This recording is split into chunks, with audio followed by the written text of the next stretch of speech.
Assalamualaikum warahmatullahi wabarakatuh. Mahkamah Konstitusi dalam sidang persengketaan pemilu 2024 telah menolak gugatan tim hukum Anies Baswedan dan Muhaimin Iskandar.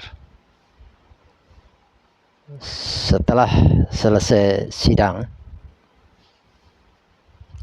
tim hukum memberikan keterangan pers. Inilah keterangan pers tim hukum pasangan Amin yang disampaikan oleh Bambang Wijoyanto.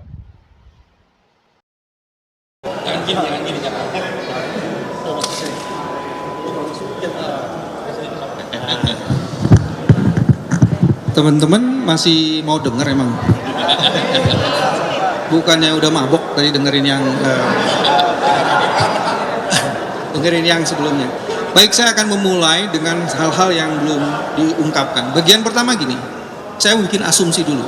Seandainya Ketua Mahkamah Konstitusi Pak Soehartoyo masih berpihak dan berpijak pada dissentingnya pada putusan nomor 90, maka dipastikan permohonan kami dikabulkan.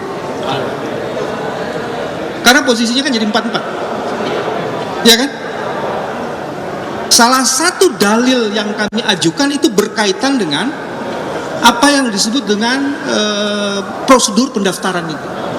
Bila saja dissenting opinion dalam putusan 90 masih dijadikan basis dan dasar untuk memutus permohonan sengketa Pilpres ini, dipastikan permohonan dari 01 dan 03 akan dikabulkan. Jadi ada pergeseran. Nah, ini soal-soal sifat-sifat kenegarawanan ya. Apakah pergeseran-pergeseran ini karena memang value atau tekanan? Saya nggak bisa memastikan. Itu yang pertama ya. Yang kedua gini. Yang kedua yang menarik ini. Teman-teman, tidak pernah ada dalam sejarah sengketa Pilpres di Indonesia ada dissenting opinion, tidak pernah ada. 2004, 2009, 2014 never. Ini langsung 3. Jadi hari ini ada 3 hakim konstitusi yang membuat dissenting opinion, maka hakim konstitusi ini sedang menulis peradaban demokrasi di Indonesia ini. Dia sedang menulis sejarah demokrasi di Indonesia ini. Sehingga kepadanya harus diapresiasi. Salam takzim dari kami. Mahkamah Konstitusi marwahnya dijaga melalui proses dissenting opinion ini. Kalau menurut Profesor Arif tadi, nyala obor demokrasi dihidupkan. Nah, untuk menutupi noktah dalam kanvas hitam demokrasi. Itu pernyataannya itu ya. Jadi poin yang kedua itu ya teman-teman, yang paling menarik adalah itu. Terus yang ketiga, dissenting opinion itu menyatakan perlu dilakukan pemilihan ulang suara, pemilihan suara ulang, pemungutan suara ulang.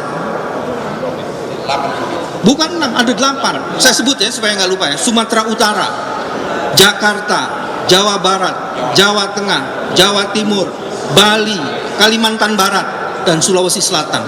Dan kalau itu dilakukan, insya Allah kemenangan itu tak akan lari dari genggaman tangan ini. Dan yang paling menarik, kenapa perlu dilakukan pemungutan suara ulang? Dalil kami dari 3 orang hakim itu, dalil kami mengenai bantuan sosial itu terbukti telah dimanipulasi. Dan dalil kami mengenai adanya mobilisasi penyelenggara dan aparat negara sehingga kemudian independensi mereka tercederai, itu juga terbukti menurut Profesor Saldi dan Profesor Emi. Yang dahsyat Profesor Arif, semua dalil kami terpenuhi menurut Profesor Arif. Semuanya terpenuhi. Dahsyat. Nah, ini yang menarik. Yang keempat adalah, tadi sudah dijelaskan, cuma saya mau tekanin lagi, alhamdulillah seluruh argumen yang dibangun oleh 02 pihak terkait, terutama yang berkaitan dengan eksepsi, ditolak semuanya. Dan teman-teman bisa melihat seluruh pertarungan gagasan yang dirumuskan dalam putusan itu berkaitan dengan dalil kami, tidak ada dengan dalil mereka. Jadi artinya dalil-dalil yang diajukan kami memang perlu dibahas satu persatu. Yang kelima, ternyata ada cukup banyak catatan di mana Mahkamah Konstitusi tidak masuk dalam perdebatan yang mereka membuat catatan. Disebutkan bahwa Bawaslu tidak bisa menjalankan fungsinya secara optimal karena undang-undang tidak mengatur secara detail. Harusnya dalam posisi itu, karena terjadi pelanggaran konstitusional, Mahkamah masuk mestinya untuk take over proses itu dan mengadili sendiri. Tapi Mahkamah belum cukup berani untuk mengambil perkara-perkara atau masalah-masalah yang belum cukup diatur. Salah satu yang paling menarik, Presiden Jokowi dalam sebuah pernyataannya di situ disebutkan harusnya punya kerelaan untuk tidak menggunakan kebijakannya, aktivitas dan program-programnya yang bisa diasosiasikan bagi kepentingan calon yang memang hendak dibelanya. Cuman kemudian aturannya itu di mana?